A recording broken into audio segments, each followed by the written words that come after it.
शुरू कर रहे हैं हम लोग radiation modes of heat transfer में। जो नेक्स्ट टॉपिक है वो है रेडिएशन। तो रेडिएशन में क्या पढ़ना है हम लोग को समझिए। रेडिएशन होता क्या है। Radiation is a kind of mode of heat transfer. इसके थ्रू भी हीट ट्रांसफर होता है। फॉर एग्जांपल सन से अर्थ तक जो हमारे पास हीट पहुंचता है वो रेडिएशन के थ्रू पहुंचता है। जैसे आप लोगों को मालूम है कि समर में या फिर विंटर में भी सनलाइट में जब आप बैठते हैं तो वार्मथ की महसूस होता है। समर में तो आपको हॉटनेस महसूस होता है ना। तो वो कारण क्या है, वो हीट कहाँ से आ रहा है, सन से आ रहा है। सन और अर्थ के बीच में एक पूरा बहुत बड़ा डिस्टेंस है, जो डिस्टेंस कोई भी मीडियम कंटेन नहीं करता है। और उस मीडियम के थ्रू भी, मतलब बिना मीडियम के होते हुए भी अगर कोई चीज हीट यहाँ पहुंच जा रहा है तो ये एक अलग तरह का हीट होगा। ये कंडक्शन तो नहीं होगा, क्योंकि कंडक्शन में पार्टिकल्स वाइब्रेट करते हैं। तो ये दूसरा मोड क्या है, ये है रेडिएशन। कॉन्वेक्शन की भी बात हम लोग पहले ही लेक्चर में कर चुके हैं। तो रेडिएशन में होता क्या क्या है, इसके क्या इंपॉर्टेंट फीचर्स है उसको पढ़ेंगे, और उससे रिलेटेड जो इंपॉर्टेंट टर्म्स है उसको हम लोग समझेंगे। तो चलिए शुरू करते हैं। सबसे पहले रेडिएशन क्या है। Radiation is the fastest mode of heat transfer ना। Radiation is what, fastest mode of heat transfer. सबसे तेज हीट ट्रांसफर अगर कहीं होता है तो रेडिएशन के थ्रू होता है। ऐसा क्यों है, क्योंकि ये रेडिएशन वास्तव में इलेक्ट्रोमैग्नेटिक वेव्स होते हैं। क्या होते हैं, इलेक्ट्रोमैग्नेटिक वेव्स। सही सोच रहे हैं। लाइट जो है, लाइट इलेक्ट्रोमैग्नेटिक वेव है, उसी तरह से जो हीट रेडिएशन है वो भी इलेक्ट्रोमैग्नेटिक रेडिएशन है। एंड ऑब्वियसली इस पूरे फिजिकल वर्ल्ड में अभी तक जो सबसे तेज चलता है वो तो लाइट ही चलता है। तो ये इलेक्ट्रोमैग्नेटिक रेडिएशन वाले जो वेव हैं वो भी सबसे तेज चलेंगे, और इसलिए सबसे तेज हीट ट्रांसफर यही तो कर पाएंगे। सो इलेक्ट्रोमैग्नेटिक वेव्स है और दे travel with speed of light. That is why this is the fastest mode of heat transfer. Next बात करें, जब इलेक्ट्रोमैग्नेटिक वेव्स की बात करते हैं तो ये इलेक्ट्रोमैग्नेटिक वेव्स तो बहुत अलग अलग रेंज में होते हैं। जैसे radio waves, X rays, gamma rays, visible light, infrared, ultraviolet. तो ये हीट वेव्स जो है वो किस रेंज में लाइक करते हैं। जो रेडिएशंस के थ्रू हीट ट्रांसफर होता है वो किस रेंज में लाई करता है, तो वो लाई करता है इंफ्रारेड रीजन। मतलब इसका जो वेवलेंथ होगा वो रेड से अधिक होगा। ठीक, तो इसका वेवलेंथ तो रेड से अधिक होगा, लेकिन इसका एनर्जी रेड से कम होगा, क्योंकि किसी भी वेव का एनर्जी जो होता है इलेक्ट्रोमैग्नेटिक वेव के लिए hc/लैम्डा होता है। लैम्डा अधिक होगा, एनर्जी कम होगा। तो क्योंकि इसका वेवलेंथ रेड से अधिक है, एनर्जी रेड से कम होगा। और बात करते हैं, हम लोग ऑलरेडी देख चुके हैं कि कोई भी इलेक्ट्रोमैग्नेटिक वेव को ट्रैवल करने के लिए, प्रोपिगेट करने के लिए किसी भी मीडियम की जरूरत नहीं होती है, और इसीलिए इस रेडिएशन वेव्स यानी इंफ्रारेड रीजन वाले इलेक्ट्रोमैग्नेटिक वेव्स को भी प्रोपिगेट करने के लिए किसी भी तरह के मीडियम की जरूरत नहीं है। उसके अलावा नॉर्मल इलेक्ट्रोमैग्नेटिक वेव्स जो जो फिनोमिनन शो करते हैं उन सारे फिनोमिनन को ये भी शो करेगा। फॉर एग्जाम्पल इंटरफेरेंस, क्योंकि ये वेव है तो इंटरफेरेंस करेगा। आगे क्लास 12th में हम लोग डिफ्रैक्शन और पोलराइजेशन नाम के दो और इंपॉर्टेंट फिनोमिनन के बारे में पढ़ेंगे। वो भी ये इलेक्ट्रोमैग्नेटिक रेडिएशंस शो करते हैं। इसके वेवलेंथ की रेंज की बात करें तो 0.8 माइक्रोमीटर से लेके 0.004 मीटर तक का जो रेंज है वो इसके वेवलेंथ का रेंज हो गया।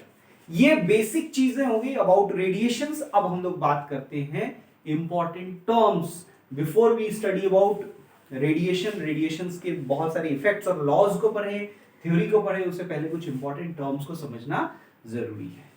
आप देख सकते हैं यहाँ एक बॉडी है, इस बॉडी पे Q amount of heat flow कर रहा है। आप गिवन एक टाइम में कर सकते हैं या पर सेकेंड भी करा सकते हैं।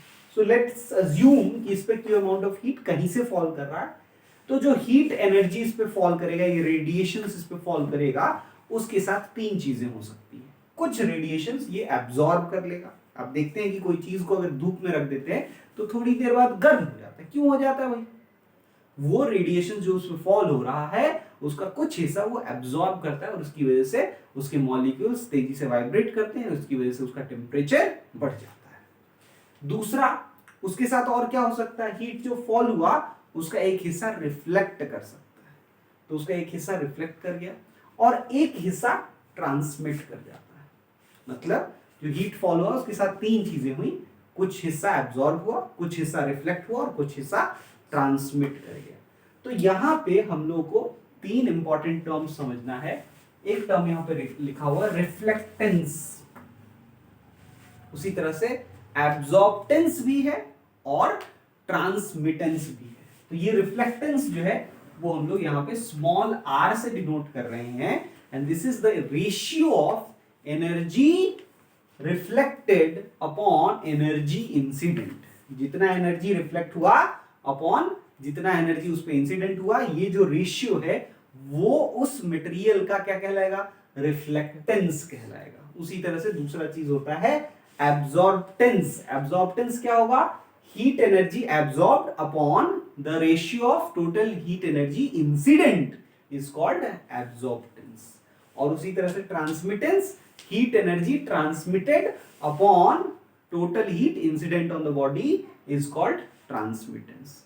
अच्छा, किसी भी बॉडी के लिए आप ये तो समझ ही रहे हैं ना, क्योंकि Q ही QA, QR और QT इसमें बट रहा है, तो total Q incident must be equal to QA plus QR plus QT, है ना। और इसकी वजह से अगर आप देखें तो R, A और T इन तीनों का सम यानी R plus A plus T ये क्या हो जाएगा, QR plus QA plus QT upon capital Q, और इसकी वजह से R plus A plus T क्या आ जाएगा, 1 हो जाएगा। तो किसी भी मटेरियल के लिए सम ऑफ रिफ्लेक्टेंस, एब्जॉर्प्टेंस और ट्रांसमिटेंस क्या होता है, 1 होता है। चलिए इसके अलावा कुछ इंपॉर्टेंट और पॉइंट्स की बात करें। अगर कोई बॉडी परफेक्टली रिफ्लेक्टर है, परफेक्ट रिफ्लेक्टर है, इसका क्या मतलब हुआ, वो अपने ऊपर फॉल करने वाले सारे लाइट को रिफ्लेक्ट कर देगा, या अपने ऊपर फॉल करने वाले सारे इलेक्ट्रोमैग्नेटिक वेव्स को क्या करेगा, रिफ्लेक्ट कर देगा। Obviously natural day to day life में हम लोग ऐसा कोई बॉडी नहीं देखते जो परफेक्ट रिफ्लेक्टर हो। हाँ, क्लोज टू परफेक्ट रिफ्लेक्टर हो सकता है, लेकिन परफेक्ट रिफ्लेक्टर नहीं होता है। लेकिन थ्योरेटिकली तो इसकी चर्चा कर ही सकते हैं। तो परफेक्ट रिफ्लेक्टर अगर कोई होगा तो वो क्या करेगा, जितना हीट फॉल कर रहा है उसको सबको वो क्या कर लेगा, रिफ्लेक्ट कर देगा, यानी कि QR और Q इक्वल हो जाएगा। तब उस केस में क्या आप समझ पा रहे हैं कि स्मॉल r यानी रिफ्लेक्टेंस उसका 1 हो जाएगा। उसका रिफ्लेक्टेंस अगर 1 हो गया और सम 1 होना है, तो ऑब्वियसली परफेक्ट रिफ्लेक्टर के लिए R 1 होगा, A 0 होगा और T भी 0। समझ रहे हैं। उसी तरह से एक ऐसा मटेरियल जो परफेक्ट एब्जॉर्बर हो उसके लिए A 1 होगा, लेकिन बाकी R 0 होगा और साथ ही साथ T भी 0 होगा। उसी तरह से अगर कोई चीज परफेक्ट ट्रांसमीटर है तो T उसका 1 होगा, A 0 होगा और साथ ही साथ R भी 0। ये बात समझ में आ गई है ना। उसके अलावा एक और इंपॉर्टेंट चीज, कोई चीजें ना बहुत परफेक्टली ऐसी होती हैं जो ट्रांसमिट नहीं करती, ठीक है। मतलब वो बॉडी है उसमें से हीट या तो एब्जॉर्ब होगा या रिफ्लेक्ट होगा, ट्रांसमिट नहीं होगा। तो ऐसे मटेरियल के लिए अगर T 0 है, मतलब वो बिल्कुल भी ट्रांसमिट नहीं कर रहा है, तो ऑब्वियसली QT 0 हो जाएगा, और QT 0 हो जाएगा तो T 0 हो जाएगा। तो T 0 हो जाएगा, उस केस में हम लोग कहेंगे A plus R equals to 1, यानी कि A equals to 1 minus R, या फिर आप चाहें तो उल्टा भी लिख सकते हैं, R equals to 1 minus A।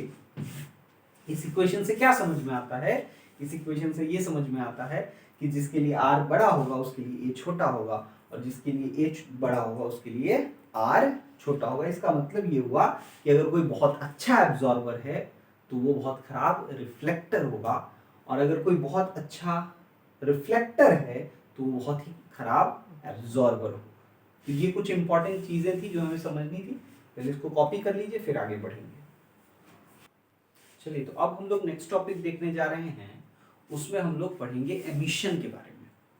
तो कई बार ना स्टूडेंट्स के मन में कंफ्यूजन हो जाता है ट्रांसमिशन और एमिशन को लेकर, क्या है दोनों में डिफरेंस। तो एमिशन क्या है? एमिशन एक बॉडी अपनी खुद के प्रॉपर्टी के वजह से जो रेडिएशंस एमिट करता है उसको हम लोग एमिशन कहते हैं। और जो हीट उसने कहीं से लिया उसको डायरेक्टली बिना एब्जॉर्ब किए ट्रांसफर कर दिया, उसको ट्रांसमिशन कहेंगे। दोनों में डिफरेंस है। एमिशन जो है वो भी कहीं से लेकर हो सकता है, लेकिन क्या होगा कि बॉडी ने, मान लो मैं बॉडी हूं और मैं कुछ एमिट कर रहा हूं, तो मेरे जो एमिटेड रेडिएशंस होंगे वो किस स्टेट में होंगे समझिएगा। मैंने कहीं से हीट लिया, अपने बॉडी में एब्जॉर्ब किया और उसके बाद एमिट किया, ये एमिशन हो गया। लेकिन मैंने कहीं से हीट लिया और वो मेरे बॉडी से पास करता हुआ दूसरे एंड से निकल गया, तो ये ट्रांसमिशन हुआ, इसमें एब्जॉर्प्शन नहीं हुआ। समझ रहे हैं? तो ट्रांसमिशन के दौरान एब्जॉर्प्शन नहीं होता, लेकिन एमिशन के दौरान एब्जॉर्प्शन या एमिशन से पहले एब्जॉर्प्शन हो सकता है। ठीक है, तो ये बेसिक डिफरेंस है जो आपको ध्यान रखना है। हम लोग इसमें जो पहला टॉपिक पढ़ने जा रहे हैं वो है मोनोक्रोमैटिक एमिटेंस, या फिर इसी का दूसरा नाम है स्पेक्ट्रल एमिसिव पावर। ठीक, स्पेक्ट्रल वर्ड अगर कहीं पर इस चैप्टर में आता है तो वो ज्यादातर समय वेवलेंथ या मोनोक्रोमैटिक वेवलेंथ को रिप्रेजेंट करता है। तो समझते हैं कि ये क्या है। आप उसमें ऊपर में भी वर्ड देख सकते हैं, मोनोक्रोमैटिक एमिटेंस या फिर स्पेक्ट्रल एमिसिव पावर। ये क्या है? द रेडिएंट एनर्जी एमिटेड पर सेकेंड पर यूनिट एरिया, मतलब एनर्जी एमिटेड पर सेकेंड एंड पर unit area of a surface with in a unit wavelength around lambda. मान लो कि ये बहुत सारे वेवलेंथ निकल रहे हैं किसी बॉडी से, जैसे मैं ही एमिट करूं लाइट को, कोई भी बॉडी एमिट कर सकता है लाइट को। लाइट एमिट करने का मतलब ये नहीं विजिबल लाइट ही, वो कोई भी इलेक्ट्रोमैग्नेटिक रेडिएशंस एमिट कर सकता है। हम लोग भी अपने टेम्परेचर की वजह से कुछ एमिट करते रहते हैं हमेशा, और कुछ एब्जॉर्ब भी करते रहते हैं। और क्योंकि रेट ऑफ एब्जॉर्प्शन और रेट ऑफ एमिशन दोनों इक्वल होता है, इसलिए हम लोग के बॉडी का टेम्परेचर बैलेंस्ड रहता है। तो हम लोग जो एमिट कर रहे हैं वेवलेंथ, या कोई भी बॉडी जो एमिट कर रहा है वेवलेंथ, वो वेवलेंथ ऐसा जरूरी तो नहीं एकदम फिक्स्ड हो कि इसी रेंज में होगा, नहीं, वो बहुत सारे वेवलेंथ्स को एमिट कर सकता है डिपेंडिंग ऑन इट्स टेम्परेचर। लेकिन हम लोग एक पर्टिकुलर लैम्डा में इंटरेस्टेड हैं कि इस लैम्डा के अराउंड किस लेवल का एब्जॉर्प्शन या एमिशन हुआ। तो इस लैम्डा से जरा सा बड़ा अगर हम लें तो लैम्डा प्लस डी लैम्डा, इस रेंज में जो एमिशन होगा वो तो लैम्डा का ही माना जाएगा। समझ रहे हैं? क्योंकि एप्रिसिएबली बहुत चेंज नहीं हुआ वेवलेंथ, तो ये पूरा जो रेंज होगा वो एक पर्टिकुलर वेवलेंथ ही माना जाएगा। तो मोनोक्रोमैटिक वेवलेंथ कह सकते हैं कि नहीं कह सकते?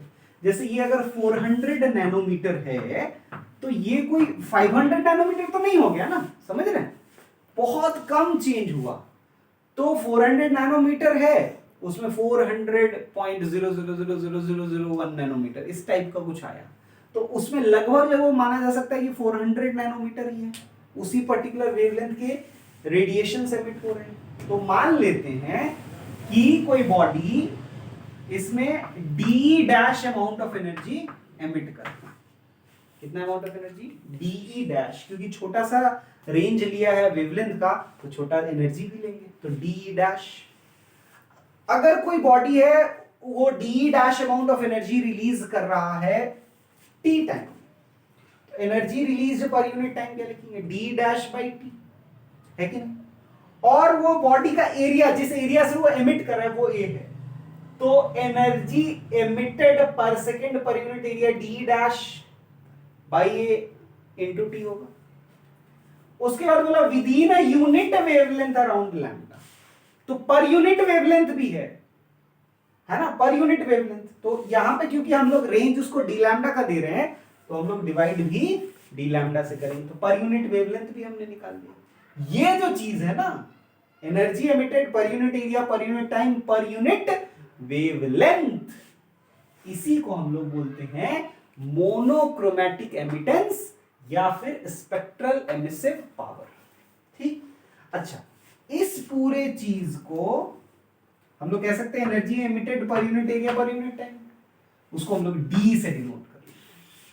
तो अगर इसको डी से डिनोट कर लेंगे तो ये डी बाई डी लैम्डा हो गया, जहां पे डी क्या है, ई क्या हो गया, energy emitted per unit area per unit time, ठीक। तो E lambda equals to d by d lambda. अब बात की जाए कि भाई इसका यूनिट क्या होगा, तो एनर्जी का यूनिट जूल हो गया, एरिया का मीटर स्क्वायर हो गया, टाइम का सेकंड हो गया, और डी लैम्डा का एंगस्ट्रॉम माना जा सकता है। वेवलेंथ है तो आप ऐसा यूनिट तो मीटर भी ले सकते हैं, लेकिन ज्यादातर समय वो एंगस्ट्रॉम में मेजर किया जाता है, इसलिए हमने उसका एंगस्ट्रॉम लिखा है। तो ये क्या होगा, जूल पर सेकंड को वॉट कहते हैं, तो वॉट पर मीटर स्क्वायर पर एंगस्ट्रॉम, यही ऐसा यूनिट हो गया किसका, मोनोक्रोमैटिक एमिटेंस या फिर स्पेक्ट्रल एमिसिव पावर का। कोई दिक्कत नहीं इसमें, इतना समझ में आ गया। चलिए आगे बढ़ते हैं। नेक्स्ट बात हो रही है किसी बॉडी के टोटल एमिटेंस या फिर टोटल एमिसिव पावर की। मतलब क्वेश्चन ये है कि एक बॉडी का पर unit area per unit time total energy कितना वो रिलीज कर रहा है, ठीक है। इसका अगर आप डेफिनेशन देखें तो ये है amount of heat energy emitted per unit time पर unit area for all the possible wavelengths, जितने भी वेवलेंथ पॉसिबल है उन सारे वेवलेंथ को मिलाकर टोटल एनर्जी पर unit area per unit time कितना एमिट हुआ, उसी को हम लोग कहेंगे टोटल एमिटेंस या फिर टोटल एमिसिव पावर।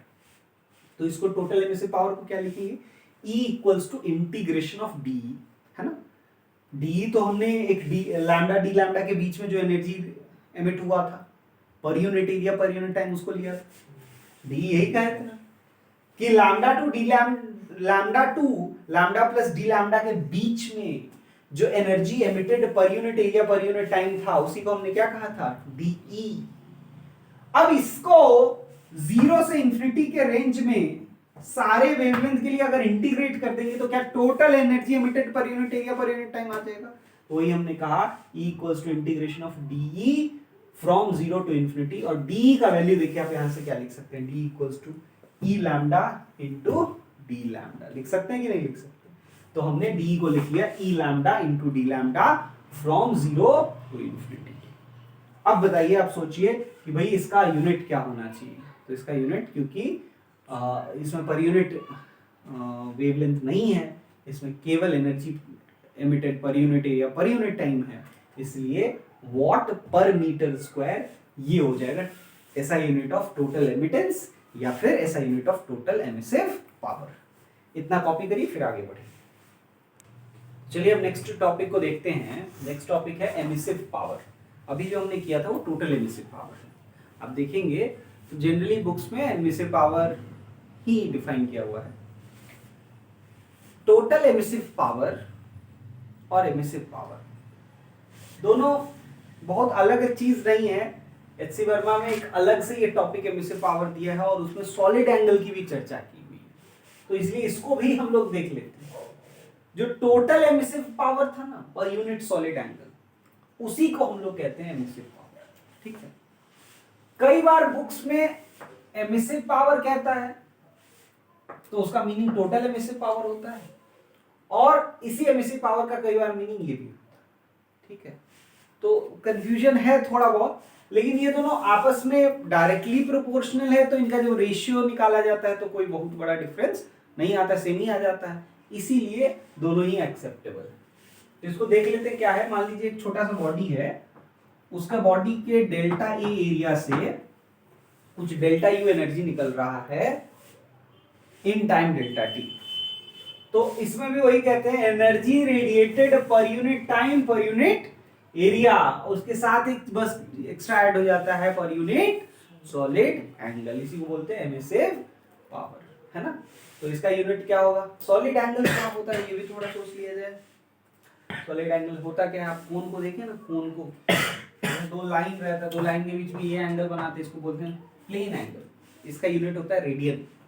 उसी तरह से आप कोन वाला आइसक्रीम खाए होंगे, उसमें ये जो पूरा कोन के बीच में एरिया है उसको हम लोग एक एंगल मेजरमेंट के तौर पे यूज करते हैं, सॉलिड एंगल।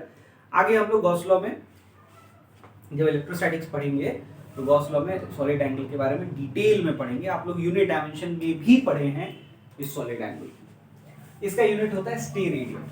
तो फिर इस एमिसिव पावर का, जो कि in terms of solid angle की बात हो रही है, this emissive power is in terms of solid angle. ये आप देखेंगे ये एचसी वर्मा में ये अलग से दिया होगा in terms of solid angle, ठीक है। तो इसमें जो आएगा इसको हम लोग कैसे लिखेंगे, डेल्टा यू मान लो एनर्जी रिलीज्ड है इन या एनर्जी एमिटेड है in time delta T from area delta A from solid angle delta omega. तो उस केस में जो एमिसिव पावर होगा उसको हम कैपिटल ई से डिनोट करेंगे और वो इस वैल्यू को रिप्रेजेंट करेगा। आई होप समझ में आ गया होगा। नेक्स्ट पॉइंट पे आ जाते हैं, मोनोक्रोमैटिक एब्जॉर्प्टेंस। जैसे हम लोगों ने मोनोक्रोमैटिक एमिटेंस की बात की उसी तरह से मोनोक्रोमैटिक एब्जॉर्प्टेंस की बात होगी। इसी को हम लोग फिर से वैसे ही कहेंगे स्पेक्ट्रल एब्जॉर्प्टिव पावर। जब भी हम बोले कि जब भी स्पेक्ट्रल वर्ड आएगा इसका मतलब क्या होगा, एक पर्टिकुलर वेवलेंथ के रेंज की बात होगी। लैम्डा से लैम्डा प्लस डी लैम्डा यहां भी होगा। तो इतने रेंज के वेवलेंथ के लिए जितना लाइट फॉल हुआ वो हो गया टोटल इंसिडेंट एनर्जी। मान लो वो कैपिटल क्यू से रिप्रेजेंट कर, उस पे फॉल तो बहुत एनर्जी कर रहा होगा, लेकिन उतना एनर्जी ये क्यों उस एनर्जी को रिप्रेजेंट करता है which falls in the range of lambda to lambda plus d lambda। इस रेंज में जो एनर्जी फॉल करता है उसको इंसिडेंट एनर्जी मान ले, और इस रेंज में जो फॉल करने वाले एनर्जी है उसमें से QA अगर एब्जॉर्ब हो गया तो QA बाई Q इस रेशियो को A लैम्डा से रिप्रेजेंट करते हैं, और यही है मोनोक्रोमैटिक एब्जॉर्प्टेंस। तो हम लोग कहेंगे कि it is the ratio of amount of heat absorbed to amount of heat incident for a particular wavelength range of lambda to lambda plus d lambda। ठीक है, इसको हम लोग कहेंगे स्पेक्ट्रल एब्जॉर्प्टिव पावर।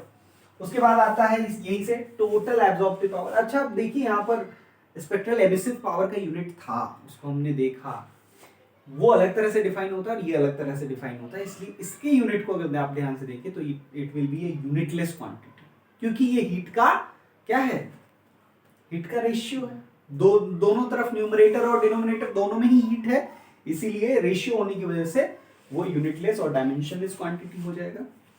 सेकेंड बात करते हैं टोटल एब्जॉर्प्टेंस या टोटल एब्जॉर्प्टिव पावर की। तो टोटल एब्जॉर्प्टिव पावर क्या होता है, it is total amount of heat. अब उसमें और इसमें बस इतना ही डिफरेंस है कि वो एक विद इन लैम्डा रेंज था और ये total amount of heat absorbed to total heat incident for all wavelengths, और इसके रेशियो को ही हम लोग टोटल एब्जॉर्प्टिव पावर या टोटल एब्जॉर्प्टेंस कहेंगे। इसको स्मॉल ए से डिनोट करेंगे, और ये स्मॉल ए जो होगा a lambda d lambda from 0 to infinity integration से हम लोग को मिल जाएगा, है ना।